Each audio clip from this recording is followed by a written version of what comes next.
അസ്സലാമു അലൈക്കും വറഹ്മത്തുള്ളാഹി വബറകാതുഹു. ബിസ്മില്ലാഹിർ റഹ്മാനിർ റഹീം. അൽഹംദുലില്ലാഹി റബ്ബിൽ ആലമീൻ. വസ്സലാത്തു വസ്സലാമു അലാ സയ്യിദിനാ മുഹമ്മദി വ ആലിഹി വസഹ്ബിഹി അജ്മഈൻ. അമ്മാ ബഅദ്. പ്രിയമുള്ള സഹോദരന്മാരെ, പ്രിയപ്പെട്ട വിദ്യാർത്ഥികളെ, ബഹുമാനപ്പെട്ട അബ്ദു മുസ്ലിയാർ നവ്വറല്ലാഹു മർക്കദഹു അദ്ദേഹത്തിൻ്റെ വഫാത്തിൻ്റെ 1-ാം വാർഷികമാണിന്ന്. സഫർ 19. അദ്ദേഹത്തെ സംബന്ധിച്ചിടത്തോളം പലർക്കും അറിയാം, കേരളത്തിൽ അറിയപ്പെട്ട മത സാംസ്കാരിക നേതാവാണ് അദ്ദേഹം.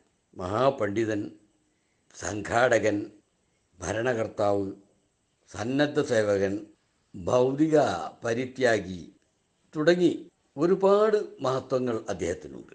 സമസ്തയുടെ രംഗത്തും വൈജ്ഞാനിക രംഗത്തും വളരെയേറെ സേവനങ്ങൾ അർപ്പിക്കാൻ അദ്ദേഹത്തിന് സാധിച്ചിട്ടുണ്ട്. ഒരു വേള പറഞ്ഞാൽ ഇന്ന് കേരളത്തിൽ കാണുന്ന സുന്നി സാംസ്കാരിക വൈജ്ഞാനിക രംഗം ഈ നിലക്ക് ഏറ്റവും ഉയർന്ന രീതിയിൽ എത്തിക്കുന്നതിൽ അബ്ദു മുസ്ലിയാർ അവർക്ക് വളരെ വലിയ പങ്കുണ്ട് എന്ന് മനസ്സിലാക്കാൻ സാധിക്കും. അദ്ദേഹവുമായി ആദ്യമായി ബന്ധപ്പെടാൻ സാധിക്കുന്നത് 1979 കാലഘട്ടത്തിലാണ്. അന്ന് അദ്ദേഹം തിരൂർ നടുവിലങ്ങാടി മുദരിസായിരുന്നു. അന്ന് തിരൂരിൻ്റെ പരിസരത്ത് കെ റഹ്മാൻ ഫൈസി, അതുപോലെ അബൂബക്കർ ഷെർവാനി, ഉമർ മുസ്ലിയാർ, ഇങ്ങനെ പലരും ദീനീ രംഗത്ത് സജീവമായി പ്രവർത്തിച്ചിരുന്നു. അങ്ങനെ ഞങ്ങളുടെ അബ്ദു മുസ്ലിയാരുടെ നേതൃത്വത്തിലുള്ള കൂട്ടായ്മയാണ്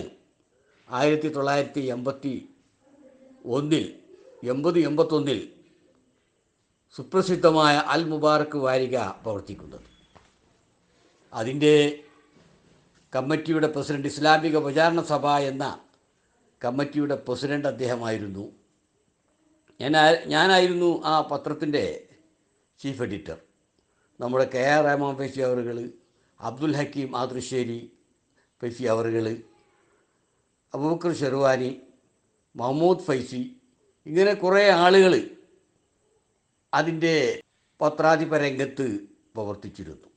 ആ പത്രമാണ് പിന്നീട് ഏറ്റവും ഉയർന്ന മതവിദ്യാഭ്യാസ സമന്വയ വിദ്യാഭ്യാസ സ്ഥാപനമായ അൽ മജ്ലിസുൽ ദഅവത്തുൽ ഇസ്ലാമിയക്ക് അടിത്തറ പാകിയത്.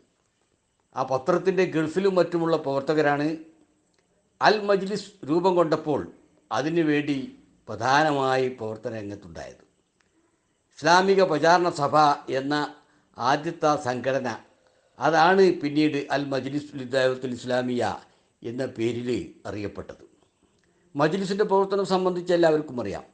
ഇസ്ലാമിക് നഴ്സറി മുതൽ PG വരെ 2 വിദ്യാഭ്യാസവും കൊടുക്കുന്ന കേരളത്തിലെ ഏറ്റവും ഉയർന്ന ഒരു മത സാംസ്കാരിക വൈജ്ഞാനിക സ്ഥാപനമാണല്ലോ മജ്ലിസ്. ഈ മജ്ലിസിൻ്റെ 30ഓളം വർഷം അതിൻ്റെ പ്രസിഡൻ്റായിരുന്നു ബഹുമാനപ്പെട്ട അബ്ദു മുസ്ലിയാർ അവറുകൾ. സംഘടനാ രംഗത്ത്, സമസ്തയുടെയും മറ്റും സംഘടനാ രംഗത്ത് വളരെയേറെ സജീവമായി പ്രവർത്തിച്ചു. നമുക്കറിയാം, സുന്നി മഹൽ ഫെഡറേഷൻ എന്ന വലിയ പ്രസ്ഥാനം ഇന്ന് സമസ്തയുടെ കൂടെ തന്നെ അറിയപ്പെടുന്നതാണ്. ആ പ്രസ്ഥാനം കെട്ടിപ്പടുക്കുന്നതിൽ നമ്മുടെ പൂർവ്വകാലത്തെ വലിയ നേതാക്കളുടെ കൂടെ അദ്ദേഹം അഹോരാത്രം ശ്രമിച്ചതായി നമുക്ക് മനസ്സിലാക്കാൻ സാധിക്കും. ബഹുമാനപ്പെട്ട ബഷീർ മുസ്ലിയാർ, അതുപോലെ ബഹുമാനപ്പെട്ട ഐദർസ് മുസ്ലിയാർ തുടങ്ങിയ സമസ്തയുടെയും SMFൻ്റെയും എല്ലാം വലിയ വലിയ നേതാക്കളുടെ കൂടെയായിരുന്നു അദ്ദേഹത്തിൻ്റെ പ്രവർത്തനം. SMF എന്നറിയപ്പെടുന്ന രൂപത്തിലേക്ക് ഉയർത്തിക്കൊണ്ടുവരുന്നതിൽ അദ്ദേഹം വളരെയേറെ വലിയ പങ്ക് വഹിച്ചതായി നമുക്കെല്ലാവർക്കും മനസ്സിലാക്കാൻ സാധിക്കും. അദ്ദേഹത്തിൻ്റെ പല രംഗത്തുമുള്ള പ്രവർത്തനങ്ങൾ, ഉദാഹരണമായി പറഞ്ഞാൽ ഭരണരംഗത്ത്, മഹൽ ഭരണരംഗത്ത് ഒരുപാട് മഹല്ലുകൾക്ക് അദ്ദേഹം നേതൃത്വം നൽകിയിരുന്നു.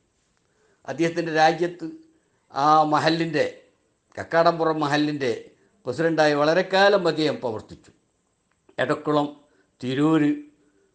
തിരൂരങ്ങാടി തുടങ്ങിയ പ്രദേശങ്ങളിൽ, അവിടുത്തെ ജുമാഅത്ത് പള്ളികളിൽ വളരെ കാലം അദ്ദേഹം മുദരിസായി സേവനം ചെയ്തു. ഒരു സാധാരണ മുദരിസ് എന്നതിലുപരി അദ്ദേഹം ഏറ്റവും കൂടുതൽ ചിന്തിക്കുകയും പഠിക്കുകയും പഠിപ്പിക്കുകയും ചെയ്തിരുന്ന ഒരാളായിരുന്നു. അദ്ദേഹത്തിൻ്റെ പാണ്ഡിത്യം കേരളത്തിലെ ഏറ്റവും ഉയർന്ന പണ്ഡിതന്മാരുടെ കൂട്ടത്തിൽ അവരുടെ മുൻനിരയിൽ അദ്ദേഹത്തെ നമുക്ക് കാണാൻ സാധിക്കും. എല്ലാവർക്കും അദ്ദേഹത്തോട് ബഹുമാനമായിരുന്നു, മതിപ്പായിരുന്നു. പ്രത്യേകിച്ച് കർമ്മശാസ്ത്രത്തിൽ അദ്ദേഹത്തിൻ്റെ കഴിവ് വളരെ വലുതാണ്. സാധാരണ പണ്ഡിതന്മാർ കിതാബ് നോക്കിയിട്ട് പോലും മനസ്സിലാകാത്ത കാര്യം അദ്ദേഹം ഒന്നും നോക്കാതെ അദ്ദേഹത്തിന് പറയാൻ സാധിക്കും. ഈ സ്വത്താവകാശം തുടങ്ങിയ പ്രത്യേക മസലകളിൽ, പ്രത്യേക വിഷയങ്ങളിൽ അദ്ദേഹത്തിന് വലിയ അവഗാഹമുണ്ടായിരുന്നു. പലരും അദ്ദേഹത്തെയായിരുന്നു ആ വിഷയത്തിൽ സമീപിച്ചിരുന്നത്. ഞങ്ങൾക്കൊക്കെ ആ വിഷയത്തിൽ ഒരു അത്താണിയായിരുന്നു അദ്ദേഹം. ഇങ്ങനെ വൈജ്ഞാനിക രംഗത്തും സംഘടനാ രംഗത്തും പ്രവർത്തന രംഗത്തും അദ്ദേഹം ആരേക്കാളും മുന്നിൽ ഉണ്ടായിരുന്നു എന്നുള്ളത് ഒരു വസ്തുതയാണ്. അതോടൊപ്പം ക്ഷമാശീലനായിരുന്നു. പ്രത്യേകിച്ച് ഭൗതിക താല്പര്യങ്ങളൊന്നുമില്ല. കണ്ട കാര്യങ്ങൾ അദ്ദേഹം തുറന്നു പറയും, അതിനുവേണ്ടി പ്രവർത്തിക്കും.